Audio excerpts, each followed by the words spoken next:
seems to be one of the batters going out, and Sherfin Rutherford. He's dangerous if he can make contact, Sherfin Rutherford. And Shea hope he will be fresh from that knock. He has momentum, he understands the pitch. So not a bad. And for guys, all 6 deliveries firstly and not be dismissed. First super over involvement for these two teams against each other.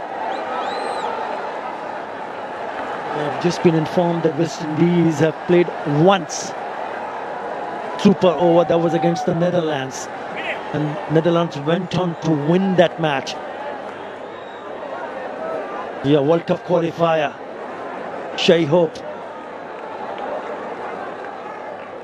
Hope is what West Indies fans will be hoping that he can take on the bowlers and put on the winning number. What's the winning number on this surface? Come on, Samuel Badri, give me one. I look into my crystal ball, Arthur. We just saw Saif almost defend 5. I don't think that's the magic number. I think you need around at least 12 to 15 on this service. Can they get that? Super overtime. A big swing. Will only be a single. They would need a couple of boundaries to make sure that they can get close to the number that you mentioned, Samuel Badri.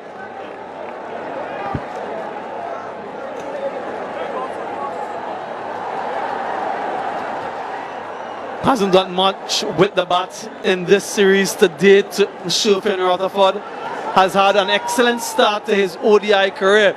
But this is not about ODI cricket anymore. This is a super over. This is just 6 deliveries. This is an opportunity to hit a boundary or 2. Something that he's very capable of.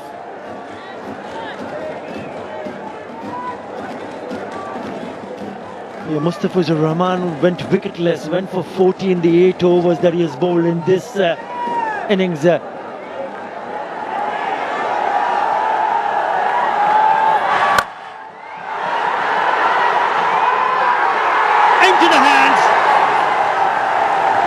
And would you believe it, it's Saif Hassan who takes a really good catch. So it's Mustafizur Rahman who picks up a wicket. And his struggle continues. Sherfin Rutherford. A little bit of poetic justice. The drop catch of the bowling of Saif. Now he takes the catch himself. Inches off the ground. It's an important catch, because remember, you're only allowed 2 wickets. Another wicket here, and that's it. Innings ends. Sherfin Rutherford goes without scoring. 1 for 1 from 2. And by 2, I mean 2 balls. What a game. What a game you've seen so far.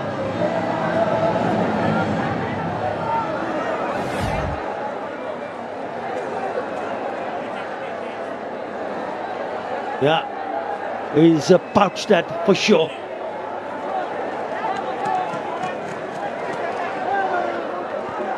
I think he was probably thinking confirmation. In the gap, they should come back for the second. Good run. There's maybe the 4th or the 5th ball you can try to really go after it. Yeah, I agree. He's usually very strong in that area. There's no pace to work with. And that was his undoing. Sherfin Rutherford has hit many a 6s, over extra cover, over point. But a lack of pace doesn't allow him to get disappointment there from Floyd Reefer. And you're right, in my mind, I'm in agreement with you. Next delivery, maybe play it a little bit safe. Look to work it around for a couple if possible. And then deliveries 5 and 6, go for the boundaries. If you go for it now and you get out, that's the end of the innings, and you only have 3 on the board. Yeah, what an over from Fizz. He's only given away 3 runs. He's also picked up a wicket. And he comes wide outside the off stump. Did it carry? Did it carry? Did it carry? You can see the reaction from the bowler.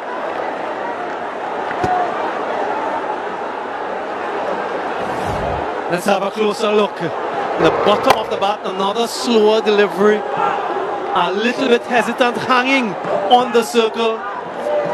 Might have fallen just short of him. Had to judge it. And that slight delay allowed the ball to fall short of him, much to his dismay. Right, these two deliveries must go. Yeah, because he's feeling at the edge of the circle and it fell short. He was coming in. Again, a very good delivery. Doesn't allow the batter to free their arms and just throw at the wrong end. He should have been at the non-striker's end. Hey, why did he decide to do that? Should have thrown at the closer end, look for the run